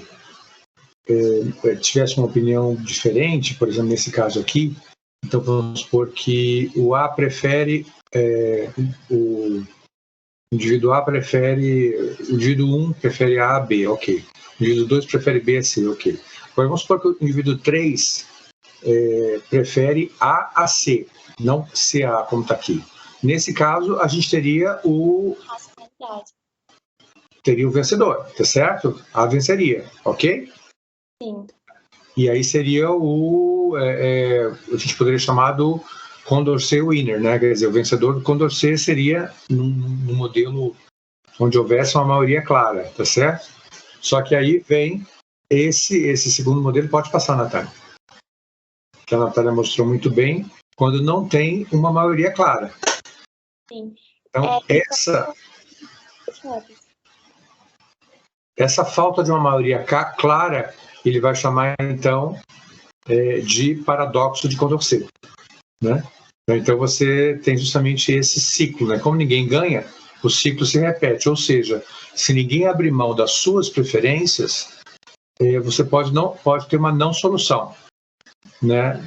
Naquele exemplo que a gente viu na aula passada, né? Se um bate o pé que quer ir para o cinema, outro bate o pé que quer ir para o teatro e o outro bate o pé que quer ir para o jogo de futebol, então o grupo vai ter que se dissolver, porque ninguém abriu mão de nada, então cada um vai fazer o programa sozinho, tá certo? Pode continuar, Natália. Então, aí ele vai focar pode deixar na tabela, Daniele, onde estava mesmo. Ele vai focar a análise nessa questão da transitividade. Então, ele vai fazer isso num gráfico simples, né, que é esse primeiro. Então, cada pessoa, ela escolhe entre as alternativas, uma única pessoa escolhe a alternativa 1, a única pessoa escolhe a alternativa 2 e a única pessoa escolhe a alternativa 3 também. Qualquer indivíduo, ele vai falar que Esses 3 indivíduos, cada um deles consegue ordenar as preferências de 3 maneiras diferentes. E aí que ele vai falar que, nesse sentido, são 13 vezes 13 vezes 13, que vai dar 2.197 combinações diferentes. Olha só. Ele vai chamar isso de sociedades, né, professor? Eu não entendi por que ele colocou 2.197 sociedades, né? A gente fez possibilidades, né? Vocês vejam que no primeiro caso, nas 3 primeiras aqui, houve um vencedor, né? Vamos dizer assim, né? O A era aparentemente a preferência número 1 de 2 dos 3 do grupo, né? Mas depois ele vai, caso não houvesse ocorrido, né, uma maioria clara, aí você vai buscando a segunda melhor, né? Se não posso ter a minha primeira melhor, vamos ver então se a segunda melhor gera uma maioria. Gente, isso aí é tão interessante, tão importante, que alguns países usavam esse sistema. Eu não sei se ainda usam. É o caso da Austrália, por exemplo. Na Austrália, você vota num candidato. Você tem 5 votos que você dá. É o mesmo voto dividido em 5 preferências, né? Se o seu candidato não for eleito, o que eles fazem? Ok, o candidato número 1 na votação do país não foi eleito. Ok, então esquece o número 1, ignora o número 1, perdeu. Vamos ver agora qual foi a segunda preferência de todos os eleitores. Vejam se esse candidato teria número suficiente para ser eleito. Então eles vão tentando, por ordem de preferências, até que um deles seja eleito. Então é o chamado Multiple Transfer Vote. Vocês devem ter visto isso em sistemas eleitorais, né? É o modelo australiano, que, se não me engano, foi adotado na Irlanda também. E o interessante é que essa mesma ideia que a colega de vocês está apresentando, Natália, ela pode ser levada para sistemas eleitorais, tá certo? Pois não, Fábio? Não, professor, é que a relatora da reforma eleitoral aqui na Câmara, ela pôs exatamente essa proposta aí que o senhor está falando, que é 5 votos preferenciais. É o modelo australiano, mas a proposta que eu acho que é a que tem mais chance de ganhar é a do distritão, né? Que é um sistema simplesmente de eleição direta, pura e simples, dos candidatos mais votados em cada grande distrito, né? Seria o estado. Que, na minha opinião, é a declaração de inutilidade dos partidos políticos. Quando você declara que você vai votar na pessoa, você vai pegar os mais votados, então não precisa de partido. Não tem mais quociente partidário, não tem nada, né? Então, eu pessoalmente sou contrário ao distritão. Mas a gente fala sobre isso depois. Mas é importante você ter mencionado que ela chega a citar o modelo australiano, ela fala em modelo australiano ou não? Ela não falou em modelo australiano, mas ela falou desse voto preferencial, exatamente o que o senhor falou. Só uma curiosidade histórica, isso é um fato. No governo conservador britânico, já não atual, o antes da Theresa May, me fugiu o nome dele agora, o primeiro-ministro foi eleito e ele fez um acordo com o Partido Liberal Democrata, porque ele não tinha maioria, tá? Então, ele prometeu ao Partido Liberal Democrata que, caso ele fosse eleito e caso o partido o apoiasse, ele faria um referendo sobre sistemas eleitorais no Reino Unido. Porque um grande sonho da oposição no Reino Unido, tanto dos partidos de centro quanto partidos de centro-esquerda, né, Partido Trabalhista, os pequenos partidos, ecologistas, comunistas, todo mundo, é acabar com o voto distrital e criar o voto proporcional. Só que o que ele fez? Olha a malandragem dele, a esperteza dele. Ele, em vez de colocar voto distrital versus voto proporcional, ou seja, voto em lista, o que ele fez? Olha só a sacada dele. Ele botou voto distrital puro, como já existe no Reino Unido há 300 anos, né, há 500 anos, versus modelo australiano. Olha só. Como esse modelo australiano ele é complexo, né, assim, eu diria até que ele é meio confuso, né, comparado com o modelo britânico, que é um modelo simples, né, modelo anglo-saxão, né, Estados Unidos e Reino Unido, ganha o deputado com mais votos naquele distrito. Ponto. Acabou, né? Não tem discussão. Um turno só, no Reino Unido e nos Estados Unidos. Na França, 2. Né? Então, o que aconteceu? Os eleitores britânicos que apoiavam o voto proporcional levaram um susto e disseram, não é isso que a gente queria. Entendeu? Então acabou que ele conseguiu quebrar o voto a favor do sistema proporcional, que seria a maioria, né? Poderia vir a ser uma maioria, e aí então a maioria da população acabou votando no que eles já conheciam, que é o sistema distrital puro, que foi vencedor. Com isso, ele acabou com as discussões sobre voto proporcional. Vocês estão vendo, gente, o que é manipulação das vontades, né? Quer dizer, a questão da regra das maiorias, né? Você não tem uma maioria, você tem várias maiorias. Fábio, você queria fazer mais um comentário ou você esqueceu a mão levantada? Não, eu não coloquei a mão, eu só coloquei o link aí da matéria no chat, falando sobre isso, beleza? Ah, tá bom. Então só abaixa a mão, por gentileza, senão a gente vai achar que você quer falar o tempo. Vamos na próxima. Não teria nenhum problema, só para saber. Pois não, Natália, pode continuar. Então, aí ele vai falar que, assim, da primeira ordem até a sexta, elas são mais consistentes, assim, no sentido de que eles sabem, cada indivíduo sabe exatamente qual que é a ordem que ele quer. Da sétima ordem a 13, dessa terceira, ele fala que vai começar a haver indiferenças. Então, ele vai considerar somente a ordem de 1 a 6. Que, no caso, pela mesma lógica das probabilidades, do cálculo da probabilidade vai dar 216 ordens diferentes. Ok. Depois o autor busca determinar quantas dessas sociedades sofrem com o paradoxo de Condorcet, quando essas ordens sofrem com o paradoxo de Condorcet. As preferências cíclicas do grupo, elas são produzidas por uma situação em que cada alternativa é classificada em primeiro lugar por uma única pessoa. Aí o autor ele vai explicar que nessa situação específica, a regra da maioria não funciona muito bem. Que é o caso da tabela acima, né? Da primeira tabela que você mostrou ali, né? A segunda tabela, ela vai funcionar bem, porque 204 das 216 sociedades vai haver um vencedor, né, de Condorcet, e não um ciclo de Condorcet. Então, das 204 das 216 sociedades, através da regra da maioria, eles vão conseguir fazer com que haja um vencedor. Isso. É o caso australiano, justamente. E, se não me falha a memória, AB, assim, no mesmo nível, é quando a pessoa é intransitiva aos dois, né? Tanto faz, é indiferente, aliás, desculpe, aos dois, né? Pode ser a B ou a C, que para ela o resultado seria diferente, não é isso? Aí, mais adiante, o Shepard vai explicar que existem duas formas de tornar essa estrutura da regra da maioria mais complicada, né? Que é tanto aumentando o número de indivíduos, quanto aumentando o número de alternativas, ou os dois ao mesmo tempo. Pode passar.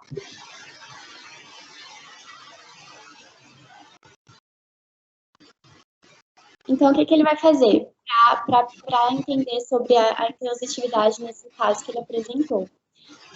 O que ele vai querer fazer é tentar derivar uma probabilidade ou proporção que esquece as possibilidades de que o ciclo de preferência seja gerado através da regra da maioria.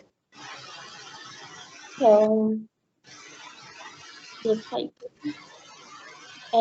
essa formulazinha pode colocar no Power. O anterior. Ele vai tentar analisar isso, então, com mais pessoas envolvidas, com mais indivíduos envolvidos e mais alternativas. Os indivíduos podem escolher mais alternativas além de 3, que foi o primeiro exemplo que ele deu.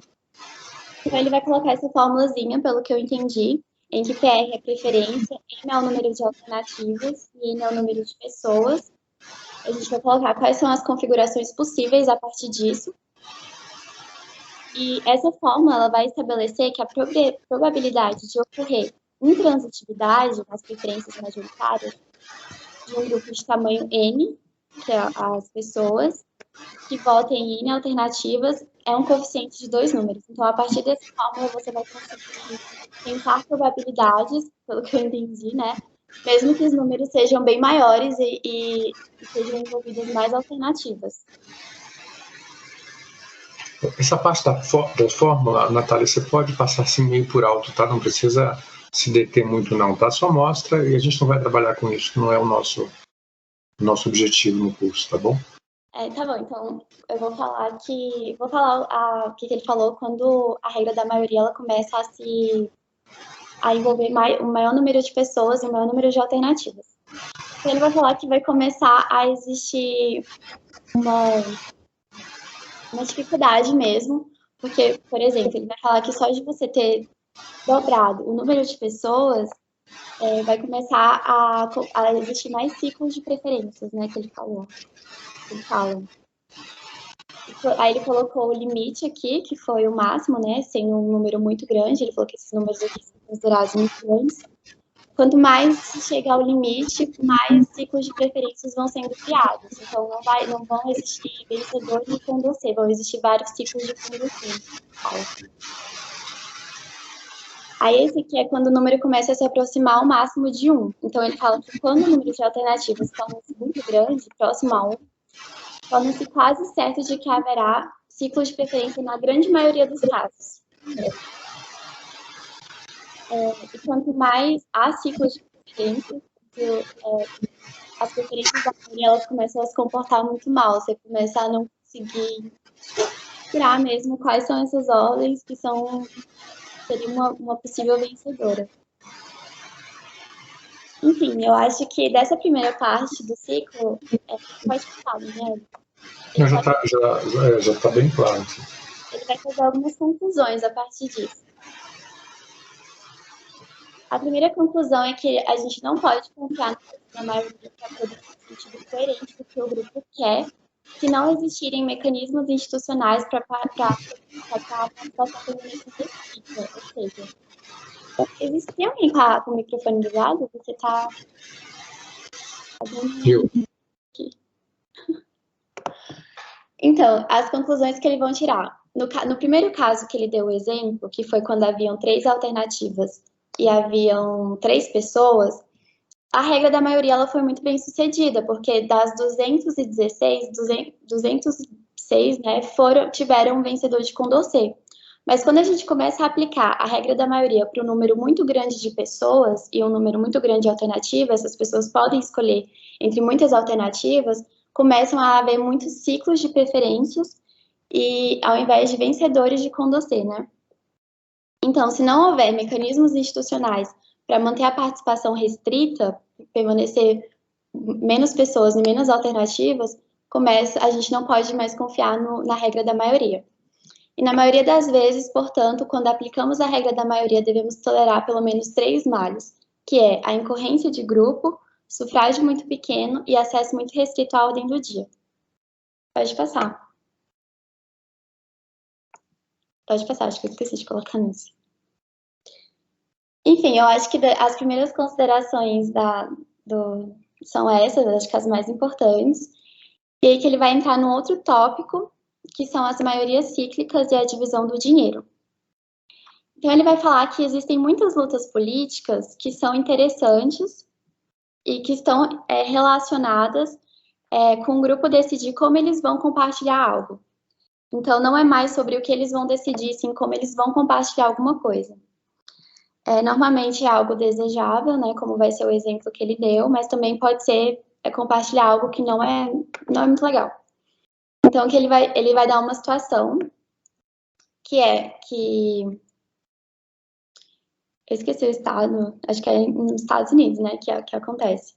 Mas, enfim, houve uma cobrança irregular de algum imposto, que acabou causando um reembolso imprevisto de R$1.000, porque o Estado cometeu um erro ao cobrar impostos do povo. Esses R$1.000 iam para os vereadores, e tinham 3 vereadores envolvidos, né? Cada distrito, que ele colocou C e O. Então, ele vai falar como é que os vereadores eles vão se organizar para fazer uma distribuição dessa verba, né? Porque a verba, ela seria uma espécie de emenda parlamentar aqui, né? Que poderia financiar políticas públicas ou alguma coisa ali no reduto eleitoral daquele vereador. Então, isso ia permitir uma possível reeleição dele, né? Então, ele vai mostrar, acho que pode passar, um gráficozinho, que ele vai falar como é que eles vão decidir distribuir esse dinheiro. A maneira mais justa seria dividir entre os 3 vereadores de forma igualitária, né? Só que o que ele vai falar é que dois dos vereadores, eles podem formar coalizões a fim de terem maiores vantagens em relação a um terceiro. Então, eles vão ter mais dinheiro para o seu distrito. O que vai acontecer é que eles formam coalizões para isso. Então, o E e o C, por exemplo, o distrito E e o C, eles podem optar por formar uma coalizão e eles dividirem na metade, né? Mas isso vai acontecer que vai prejudicar o terceiro vereador. Enfim, ele vai falar sobre isso. Existe uma divisão de ganhos que a maioria prefere a qualquer outra situação? Ou existe uma distribuição, um esquema de distribuição com um vencedor Condorcet? Ele vai aplicar essas mesmas análises que ele estava fazendo no primeiro exemplo lá que ele deu, ele vai fazer aqui também. E a pergunta que ele vai fazer é: a divisão do dinheiro é um jogo que gera maiorias cíclicas? E a conclusão dele é que sim, né? Porque dá para ver que a gente consegue informar a partir das práticas majoritárias que eles fizeram para terem, enfim, vantagem, né? Posso só fazer um comentário rápido, Natália? Esse exemplo é ótimo. A gente está assistindo isso agora com a reforma tributária. A reforma tributária é exatamente um exemplo disso, porque veja só, a União fica com 70% da arrecadação do país. Os estados ficam em torno de 20%, 25%. E o restante vai para os municípios. Claro que depois tem as distribuições, etc., não vou entrar nisso agora. Mas digo assim, quando você fala em reforma tributária, o que acontece? Todo mundo quer chegar na União, que é esses 700 aqui, e dizer: você tem que arrecadar menos. O justo seria que você arrecadasse 333. Um terço, um terço, um terço. União, estados e municípios. Só que a União não aceita essa divisão. Então, ela insiste na divisão 70, que não chega a ser 300, né? Seria 70 ou 700, 200 e 100. Essa que é a distribuição atual. E aí, então, você quebrar essa distribuição para você dizer: não, a União então fica com 60, os estados com 30 e os municípios com pelo menos 10. É fácil falar, mas é difícil convencer a União a abrir mão do que ela já tem. Então, ela acaba caindo nesse ciclo, né? Quer dizer, o ciclo acaba sendo reforçar o que já existe, né? Pode passar. Então, ele vai tirar essa conclusão a partir desse exemplo que a política distributiva é inerentemente cíclica em contextos majoritários. A disputa por verbas, né, por orçamentos, né, sempre gera esse problema. Então, ele vai falar que a única maneira de fazer com que não haja ciclos de preferência, né? A única maneira de evitar os ciclos de preferência, como mostrado nesse diagrama, é você impor algum tipo de restrição antimajoritária. E é exatamente disso que vai tratar o teorema de Arrow, né? Vamos lá. Pode ir. Então, o teorema de Arrow, quando ele começa a falar do teorema de Arrow, ele vai começar a apontar as problemáticas em relação ao paradoxo de Condorcet.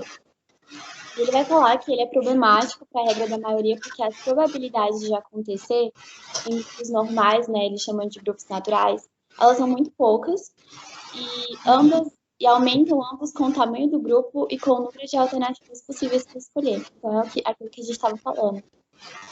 Só que ele vai falar também que talvez o problema da incoerência do grupo, de não conseguir formar uma ordem de preferências racional, né, que atenda aos quesitos de transitividade e de completude, ela seja uma peculiaridade dos torneios de todos contra todos, ou características específicas da regra da maioria, mas que o problema não está em si no voto, em sentido mais geral.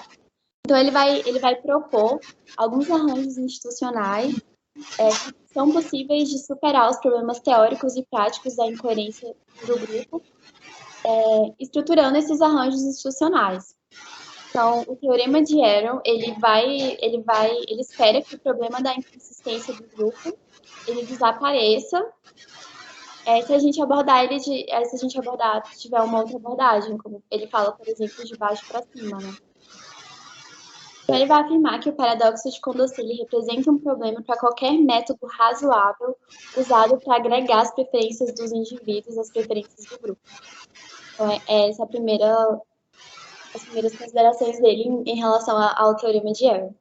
E quais são as premissas do Teorema de Arrow? Ele vai propor uma série de condições, que ele vai falar que, se atendidas essas condições, a gente consegue produzir uma decisão de grupo que seja minimamente racional.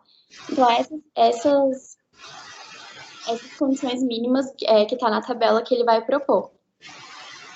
Ele vai concluir que nenhum método de agregar as preferências de indivíduos em preferências coerentes de grupo pode satisfazer até mesmo suas condições mínimas ao mesmo tempo.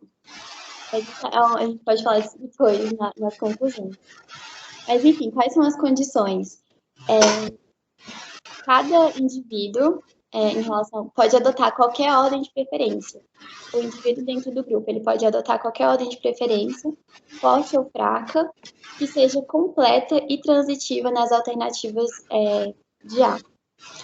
A outra condição, a condição P, ou é indiferente a um ou a outro, né, que ele coloca. Eu acho que eu coloquei errado o do negócio. Acho que eu coloquei o quadrinho errado, acho que esse era de outra parte, né? Mas as condições estão aí, as premissas estão aí. É essa mesmo, né, professor? Acho que eu tô confundindo com o teorema de May, eu acho que são essas que estão certas mesmo. E cada um dos membros de G prefere J a K, ou é indiferente em relação aos dois, então a preferência do grupo deve refletir essa preferência de J a K, ou a indiferença em relação aos dois. A condição I, independência de alternativas irrelevantes. Se as alternativas J e K têm relação particular entre si nas preferências de cada um dos membros do grupo, e essa relação não muda, então elas também não podem mudar. E a condição D é que não existe um indivíduo distinto cujas preferências pessoais são as preferências do grupo, independente dos outros membros de G. Então, é o princípio da equidade, né? Todo mundo tem o voto de todo mundo, a opinião de todo mundo tem o mesmo peso. Então, mas vão falar que essas 4 condições que ele está propondo, elas são muito concisas. Há uma grande... se for para atender realmente todos os quesitos para formar uma decisão que seja racional, seria necessário que fossem considerados uma variedade de outros fatores, tanto procedimentais quanto substantivos. Os pensadores gostariam de outras condições racionais adicionais. Pode passar. Então, ele vai apontar as problemáticas em relação ao teorema de Arrow, né? Ele vai falar que existe uma dificuldade muito grande de atender a todas essas condições que ele colocou de forma simultânea, ninguém consegue atender todas essas ao mesmo tempo. Qualquer esquema para gerar uma decisão de grupo que satisfaça o P e I é ditatorial ou incoerente. Não tem como você produzir uma decisão de grupo que seja coerente e que seja democrática ao mesmo tempo, que todos tivessem sido ouvidos e considerada a opinião de todos. E que ela não garante coerência em todas as situações. Então, por exemplo, ele vai dar o exemplo de novo do primeiro esquema que ele fez. Naquelas condições, foi muito bem sucedido, né, porque de 216, 204 conseguiram haver um vencedor de Condorcet. Mas não são em todas as circunstâncias que elas vão conseguir produzir essa coerência. E que equidade e consistência na tomada de decisões não conseguem estar juntas. Se existe equidade, não existe consistência. Se existe consistência, não existe equidade. Basicamente, são esses os problemas que são apontados na teoria de Arrow. Pode passar.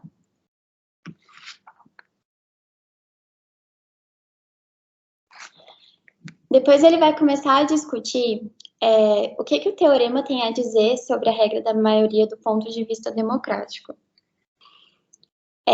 Ele vai apontar essas questões, que o consenso majoritário ele tem um peso maior na decisão, e o método da regra da maioria, ele é composto de algumas propriedades fundamentais, que ele colocou nesse quadrinho também. Então, ele vai começar a explicar um pouco do que consiste a regra da maioria, né? Vai apontar suas propriedades fundamentais.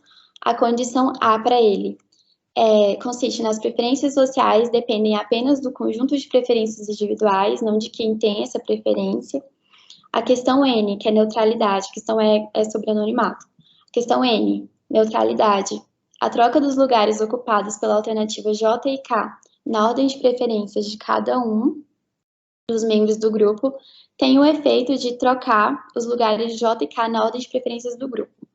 E a condição M, que é monotonicidade, se a alternativa J vence a alternativa K ou empata com ela, e J passa nas preferências de algum membro do grupo de um local abaixo de K para o mesmo local de K, ou um local acima de K, então J ganha estritamente a K, ou seja, J é preferível em relação a K, pelo grupo. Pode passar. Então, essas são as condições, as propriedades da regra da maioria. Como é que ela funciona. E aí que ele vai começar a analisar alguns resultados a partir disso. Já foram aprontados os problemas das teorias de Arrow, né? Ele vai fazer uma análise assim, mais minuciosa, ele vai falar das condições especificamente, enfim. Aí depois ele vai entrar na parte do teorema de meio, que seriam métodos de agregação de preferências sobre um par de alternativas que satisfaz as condições U, A, N e M, apenas se o método da regra da maioria, se for utilizado somente esse método. E aí que ele vai falar que esse teorema, ele consegue atender as condições que estão lá apontadas no teorema de Arrow, se for usado o método da regra da maioria. Em essência, seu teorema afirma que se um grupo usa a contagem presente, inclusive eu queria perguntar sobre isso, professor, porque eu acho que eu não vi uma definição muito clara sobre isso no texto, como seu método de decidir entre qualquer par de alternativas, o método necessariamente satisfaz as 4 condições do teorema de May. Então, se for utilizado esse método, também são satisfeitas as outras condições do teorema. Pode passar. Ele vai fazer um paralelo entre os dois métodos, o que cada um pressupõe. Ele vai colocar assim, né, que o Arrow ele tem o domínio da universalidade, o May também, só que eles começam a ter algumas diferenças, né, unanimidade, por exemplo, no caso do Arrow, e anonimato, no caso do May. Enfim, independência a respeito das alternativas irrelevantes, inexistência de ditaduras, no caso do Arrow, e do May, neutralidade, monotonocidade. Pode passar.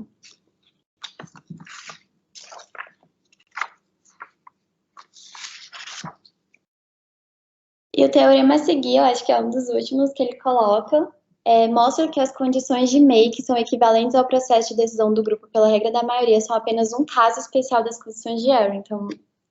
Então, o teorema de May, na verdade, corresponde a algumas condições do teorema de Arrow. Enfim, eu acho que as considerações mais importantes do texto, eu acho que são essas. Ele faz algumas conclusões no final, que independente do método que a gente utilize para gerar as decisões coletivas, gerar uma decisão coletiva é muito difícil, é isso que ele vai colocar.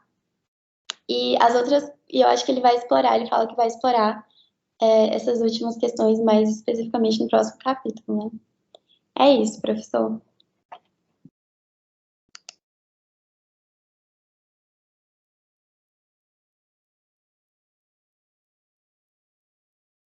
Seu telefone está mutado, professor.